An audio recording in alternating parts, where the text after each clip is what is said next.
बाजार में आज बेहद सीमित दायरे में कामकाज। निफ्टी करीब 1.5 अंक फिसलकर 25,600 के करीब बंद। वहीं बैंक निफ्टी करीब 200 अंकों से ज्यादा की कमजोरी के साथ 60,000 के आसपास हुआ बंद। मेटल, फार्मा और रियल्टी ने बनाया बाजार पर दबाव।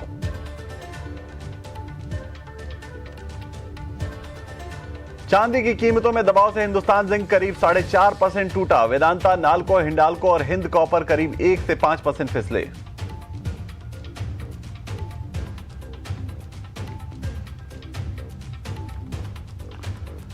सोने की कीमतों में दबाव से गोल्ड लोन फाइनेंसिंग कंपनियों के शेयर में कमजोरी। मुथूट फाइनेंस और आईएफएल फाइनेंस 2.5 से 4% फिसले। मणप्पुरम फाइनेंस पर भी दिखा दबाव।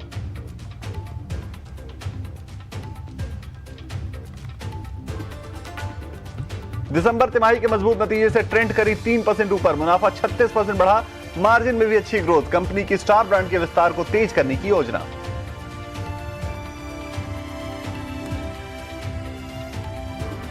अच्छे नतीजों और एलारा की बुलिश रिपोर्ट से देवयानी इंटरनेशनल में करीब 7.5% की अच्छी तेजी। मजबूत नतीजों से फोर्स मोटर्स की रफ्तार में शेयर 7% भागा।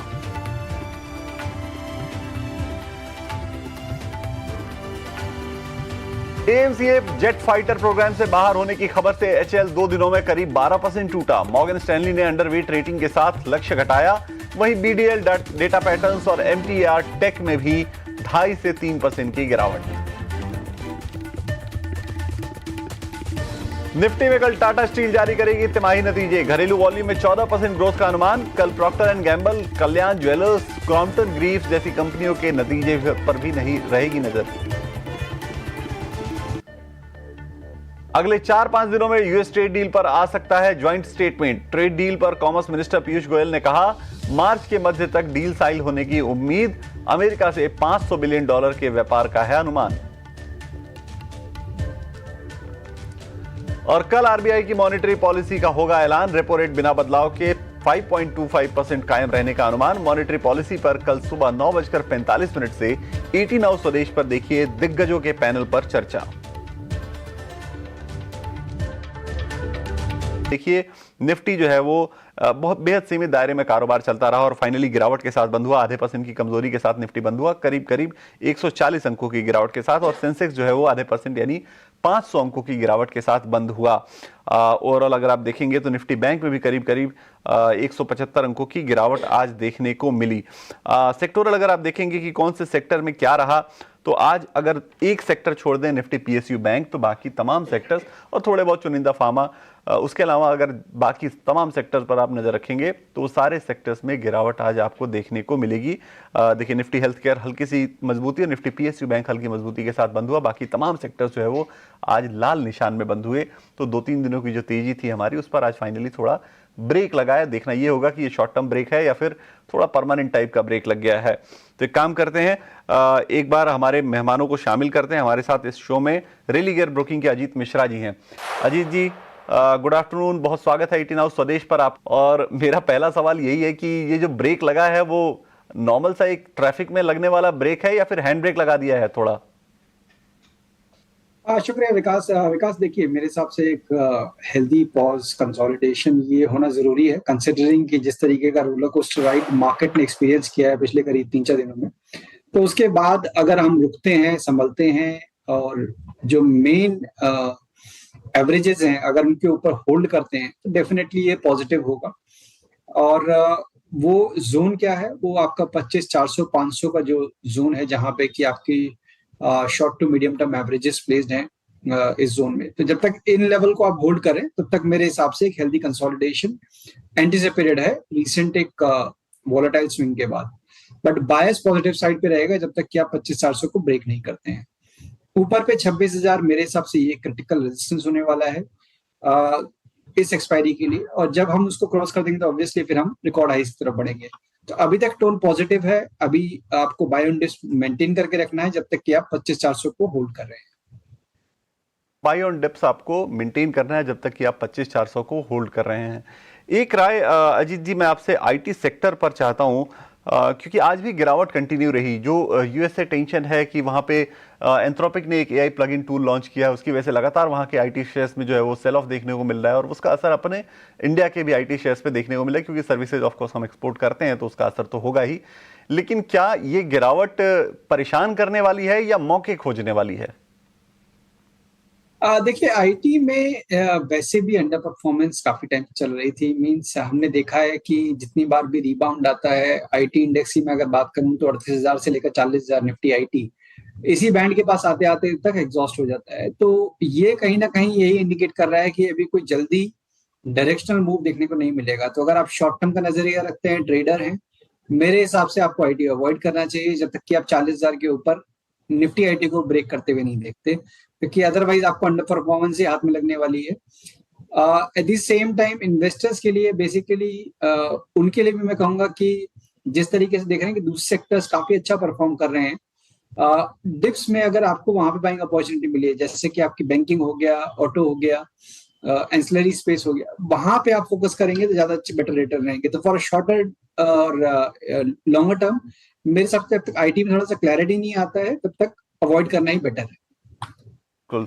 तो आईटी आपको फिलहाल अवॉइड करना है, थोड़ा रुक जाइए, देखते हैं गिरावट कंटिन्यू अगर होती है कितने तक जाती है, उसके बाद फिर पूछ लेंगे। अजीत जी तो हमारे साथ अक्सर जुड़ते हैं, उनसे पूछेंगे फिर से कि क्या करना है आईटी में। चलिए अब एक काम करते हैं, हमारे व्यूअर्स जो है वो जुड़ना शुरू हो गए हैं यूट्यूब की स्ट्रीम पर। तमकार सबसे तेजी से इन्होंने पहले सवाल भेजा है। ओला इलेक्ट्रिक पर इनके पास 2600 शेयर है, 70 के भाव पर इन्होंने लिया है। मुझे लग रहा है कि आधा हो गया होगा, क्योंकि 33-34 के आसपास भाव मैंने लास्ट देखा था। हाँ 31 के आसपास है, तो आधे से भी कम हो गया है इनका जो इन्वेस्टमेंट है वो। क्या राय बनती है अजीत जी, आधे हो गए हैं पैसे इनके, 70 के भाव पे लिया था, 31 पे चल रहा है ओला, 2600 शेयर हैं, अच्छी खासी क्वांटिटी है, क्या करें? मेरे पास यही एक चैलेंज है कि हम प्राइस, एब्सोल्यूट प्राइस को देखते हैं और उसको बेसिस पे अज्यूम करते हैं कि कंपनी सस्ती है कि महंगी है, बट एक्चुअली में ये एक चैलेंज है कि आपको उस तरीके से नहीं देखना चाहिए कि स्टॉक अगर 30 रुपए का है तो वो सस्ता हो गया है, 70 रुपए का है तो सस्ता है। कंपनी का किस तरीके का मार्केट कैप है, कितनी बड़ी वो कंपनी है और क्या वैल्यूएशन पे है, किस तरीके के रिजल्ट्स पोस्ट कर रही है, ये सारे फैक्टर काफी इंपॉर्टेंट होते हैं। हमने देखा है कि पोस्ट लिस्टिंग से लेकर अभी तक एक नेगेटिव ट्रेंड लगातार, बीच में एक जरूर अटेम्प्ट हुआ था रिकवरी का, जहां पे कि आपने देखा था कि 35 से 70 तक गया था, शायद उन्हीं लेवल्स के पास उन्होंने बाय कर लिया।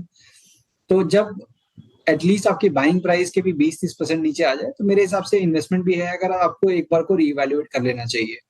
अब क्योंकि 100% डिक्लाइन ऑलरेडी हो चुका है, 30 पे आ चुका है, मेरी राय ये होगी कोई भी रिबाउंड मिलता है 40 से 45 की रेंज में इन एनी गुड टाइम तो वो आपको कंसिडर करना चाहिए, और 25 के नीचे अगर जाता है तो फिर पॉसिबिलिटी है कि ये करेक्शन और एक्सटेंड करता हुआ नजर आए। बिल्कुल।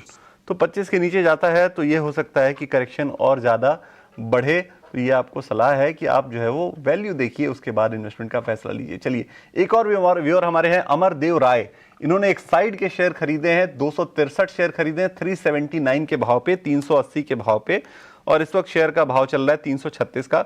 बहुत ज़्यादा गिरावट तो नहीं आई है, लेकिन हो सकता है कि वो जानना चाहते हो कि क्या करें, होल्ड करके रखना चाहिए, टाइट होल्ड करना चाहिए, एवरेजिंग करनी चाहिए, या फिर निकले कहीं और मौके खोजें। क्या राय बनती है अमरदेव जी को आपकी अजीत जी? देखिए एक साइड में अच्छी बात यह है कि उन्होंने ज्यादा ऊपर के लेवल पे नहीं लिया है, नो डाउट। अंडर परफॉर्मेंस यहाँ पे भी काफी लंबे टाइम से चल रही है। हम देख रहे हैं कि इन दी मंथ ऑफ जून 2024 आप 600 के प्राइस पे ट्रेड कर रहे थे, ऑलमोस्ट 50% का करेक्शन ऑलरेडी उन्होंने स्टॉक में देख लिया है। बीच में रिकवरी जरूर हुई थी बट वो कहीं ना कहीं फेड आउट हो गई, सस्टेनेंस नहीं आई। 380 390 मेरे हिसाब से यही एक स्ट्रॉन्ग रेजिस्टेंस होने वाला है आने वाले दिनों में भी, और जहां पे कि 300 के पास एक बेस बना हुआ है, तो कहीं ना कहीं आपको नियर टर्म में तो कंसोलिडेशन देखने को मिलेगा।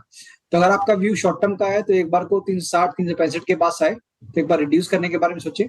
अगर लंबे अवधि का है तो बने रह सकते हैं 300 के क्लोजिंग स्टॉप लॉस के साथ।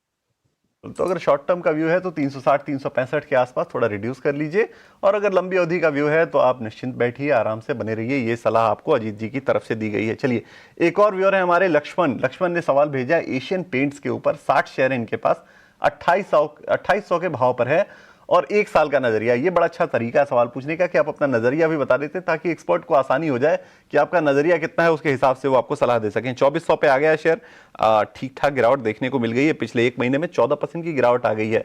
क्या सलाह बनती है अजीत जी एशियन पेंट्स के ऊपर आपकी? 1 साल का व्यू लेकर चल रहे हैं ये? बिल्कुल देखिए, यहाँ पे पोस्ट रिजल्ट जो डिक्लाइन आया है वो कहीं ना कहीं जो रिकवरी, जो रिबाउंड हम देख रहे थे उसको फेड आउट कर दिया है, तो वो एक डेफिनेटली ओवरहैंग है। बट साथ ही साथ हम देख रहे हैं कि क्रूड, जो कि इसका एक मेन रॉ मटेरियल होता है, वहां पे अभी तक कोई मेजर अपटिक देखने को नहीं मिला है, तो हो सकता है थोड़ा स्टेबिलिटी आपको आने वाले क्वार्टर में देखने को मिले। बट साथ ही साथ इनके साथ और भी चैलेंजेस हैं कि नए एंट्रेंट्स की वजह से जो आप लूज कर रहे हैं अपने मार्केट शेयर को, वो एक फैक्टर रहेगा। तो जो आउट परफॉर्मेंस, जो एक स्टडी ट्रेंड हम देखते थे एशियन पेंट में पहले, वो शायद कहीं ना कहीं पेड आउट हो गया है। तो अगर आपका लंबी अवधि का नजरिया है, तो मेरे हिसाब से एक बार को आपको रिबाउंड पे एग्जिट के बारे में सोचना चाहिए, और पेंट सेक्टर से निकल के आप दूसरे साइड पे, चाहे सीमेंट, अगर आप इंफ्रा में ही रहना चाहते हैं तो वहां पे आप देख लीजिए, या फिर आप ऑटो इंसुलरी स्पेस में भी देख सकते हैं जेके टायर्स और अपोलो टायर्स को। बिल्कुल, तो आपको सब्स्टिट्यूट दिखाए गए हैं कि आप वहां पे इन्वेस्ट कर सकते हैं। आप इस चीज पे नजर रखिए। चलिए एक काम करते हैं, कल की तैयारी, जो कि हमारे शो का नाम है, तो कल की कुछ नतीजों के हिसाब से तो तैयारी करनी पड़ेगी। इंडेक्स के हिसाब से हमने किया, शेयर्स के हिसाब से हमने किया, थोड़ा नतीजों के हिसाब से करते हैं। और कल निफ्टी में नतीजे आने वाले हैं टाटा स्टील के। निफ्टी की कंपनी है, बड़ी कंपनी है, तो इसके नतीजे कल आने वाले हैं। थोड़ा अनुमान समझ लेते हैं कि कैसे अनुमान है, क्या एक्सपेक्टेशन स्ट्रीट्स को है, क्या नंबर्स आ सकते हैं। पहले वो अनुमान समझते हैं, फिर एक राय लेंगे अजीत जी से कि करना क्या है आपको इस पर्टिकुलर शेयर में। तो पहले अशेषा जुड़ गई हमारे साथ। अशेषा, बताइए क्या अनुमान है टाटा स्टील को लेकर। बिल्कुल, टाटा स्टील के ऑपरेशनल अपडेट्स की बात करें तो इंडिया वॉल्यूम ग्रोथ काफ़ी अच्छा रहा था। 14% का ग्रोथ रिपोर्ट किया था कंपनी ने सालाना आधार पर, और इसी के चलते टाटा स्टील के नतीजे भी काफ़ी अच्छे रह सकते हैं। हालांकि रियलाइजेशंस की बात करें तो स्टील प्राइसेस घटे हैं सीक्वेंशियल बेसिस पर, जिसके चलते थोड़ा सा इम्पैक्ट लोअर रियलाइजेशंस का कंपनी के नतीजों पर नज़र आ सकता है। रेवेन्यू ग्रोथ की बात करें तो सीक्वेंशियल बेसिस पर फ्लैट रेवेन्यू ग्रोथ रहेगा, लेकिन करीब 13 से 14% का ग्रोथ सालाना आधार पर रेवेन्यू फ्रंट पर कंपनी रिपोर्ट कर सकती है, और मार्जिन्स 13.9% के आसपास एक्सपेक्टेड है। इंडिया ऑपरेशंस की बात करें तो स्टील प्राइसेस घटे, जिसके चलते रियलाइजेशंस 3% तक और एबिटा पर टन 9 से 10% तक गिरता हुआ नजर आ सकता है। यूरोपियन ऑपरेशंस में भी इस तिमाही में लॉस एक्सपेक्टेड है। करीब $8 से $10 पर टन का प्रॉफिट कंपनी ने पिछली तिमाही में रिपोर्ट किया था, लेकिन इस तिमाही में यूरोपियन ऑपरेशन लॉस रिपोर्ट करता हुआ नजर आ सकता है। मैनेजमेंट की कमेंट्री क्या निकल कर आती है यूरोपियन ऑपरेशंस और स्पेशली ग्रीन स्टील ट्रांजिशनिंग को लेकर, उस पर सबकी नजर रहेगी। स्टील प्राइस ट्रेंड, इसी के अलावा वॉल्यूम ग्रोथ किस तरह का रहेगा 2026 में, उस पर भी सबकी नजर रहेगी। लेकिन all in all volume growth काफी स्ट्रॉन्ग था, जिसके चलते नतीजों को थोड़ा सा सपोर्ट मिल सकता है। हालांकि रियलाइजेशंस कमजोर थे और यूरोपियन ऑपरेशंस भी इस तिमाही में लॉस रिपोर्ट कर सकते हैं। बिल्कुल, तो ये है अनुमान। एक काम करते हैं, एक राय लेते हैं। अजीत जी, क्या राय आपकी टाटा स्टील पर बनती है? कल नतीजे आने वाले हैं, उसके पहले कोई ट्रेड बनता है क्या? देखिए विकास, यहाँ पे जैसे कि मेटल एज अ पैक काफी स्ट्रॉन्ग आउट परफॉर्मेंस देखने को मिली है इन द रीसेंट मंथ, और टाटा स्टील में भी काफी अच्छा रुझान देखने को मिला है। स्टॉक अपने रिकॉर्ड हाइस के काफी नजदीक है, क्योंकि मूव ऑलरेडी अच्छा आ चुका है। तो कहीं ना कहीं थोड़ा सा देखिए रिजल्ट डिस्काउंटेड है कि पॉजिटिव साइड पे अगर रिजल्ट आएंगे भी तो शायद वो आपको स्टॉक को बहुत स्ट्रांगली पॉजिटिव पुश ना दे पाए। और कहीं ना कहीं 205 से लेकर 10 का जोन है, यहाँ मुझे लगता है कि एक बार शायद जाके ये आपको स्टॉक रुकता हुआ नजर आएगा। शायद हाल फिलहाल में भी हमने देखा था उन लेवल्स के पास आके थोड़ी सी प्रॉफिट टेकिंग आई थी।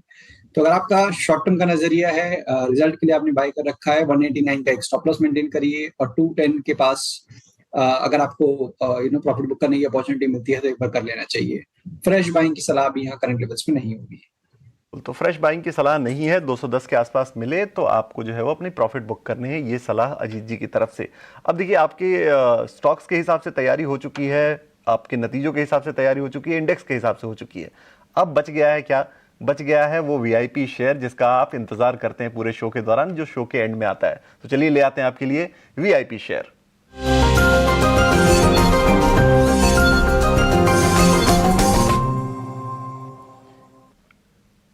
वीआईपी यानी वैल्यू इन्वेस्टमेंट पिक, ऐसी एक कंपनी, ऐसा एक शेयर जिसमें आपको वैल्यू मिल सकती है, वैल्यू के हिसाब से सस्ता, वैल्यूएशन के हिसाब से सस्ता है, और आपको खरीदना चाहिए वहां आपको इन्वेस्टमेंट के हिसाब से या फिर आपको लॉन्ग टर्म के हिसाब से अच्छा पैसा बन सकता है। तो पूछते हैं अजीत जी से। अजीत जी, क्या है आपका वीआईपी शेयर आज के लिए? बिल्कुल विकास, देखिए यहाँ पे जैसे कि हम देख रहे हैं energy as a basket alongside with banking काफी स्ट्रांगली परफॉर्म कर रहा है, और एंटिसिपेटेड ये है कि ओएमसी जो उसमें पैक है काफी स्ट्रॉन्ग पोजीशनिंग है उसकी, कंसिडरिंग की जैसे हमने बात की थी कि क्रूड $70 के नीचे अब कहीं ना कहीं स्टेबल है, और एंटिसिपेशन है कि ये चीज कंटिन्यू रहेगी आने वाले टाइम में भी, तो ओएमसी के लिए पॉजिटिव रहेगा। और with in the OMC basket BPCL जो कि लीड कर रहा है, मींस स्टॉक अपने रिकॉर्ड हाइस के पास अभी ट्रेड कर रहा है। तो इस तरीके की आउट परफॉर्मेंस जब मार्केट में थोड़ी सी अनसर्टेनिटी का टोन हो उसके बावजूद भी, तो ये कहीं ना कहीं इंडिकेट करता है कि आउट परफॉर्मेंस आने वाले टाइम में भी कंटिन्यू रह सकती है। तो नियर टर्म के लिए करीब 410 तक के टारगेट्स रहेंगे, 364 का स्टॉप लॉस रहेगा। साथ ही साथ एनर्जी बास्केट में से आपका जो फाइनेंसिंग है, पावर फाइनेंसिंग कंपनीज में से आरईसी, इस पर भी आपका फोकस होना चाहिए, कंसिडरिंग कि काफी लंबा कंसोलिडेशन करेक्टिव फेज ये स्टॉक झेल चुके हैं। और अब यहाँ पे जिस तरीके से हमने देखा है कि बजट में भी पॉजिटिव अनाउंसमेंट आई, और कहीं ना कहीं प्राइस एक्शन भी वही इंडिकेट कर रहे हैं कि यहाँ से एक अच्छा मोमेंटम नियर टर्म में और पोजिशनली भी आपको देखने को मिल सकता है। तो यहाँ पे भी बाय करने की राय होगी एक 410 के स्टॉप लॉस के साथ 368 तक के टारगेट्स के लिए।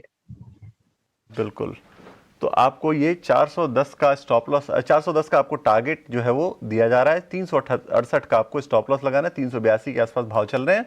ये आपको नियर टर्म के हिसाब से भी और पोजिशनल के हिसाब से भी ये पिक आपको दी है अजीत जी ने। अजीत जी, बहुत शुक्रिया आज आपका ईटी नाउ स्वदेश पर जुड़ने के लिए और हमारे व्यूअर्स को गाइड करने के लिए तमाम उनकी ट्रेडिंग आइडियाज पर और उनके लिए कल की स्ट्रेटजी बनाने के लिए। Thank you.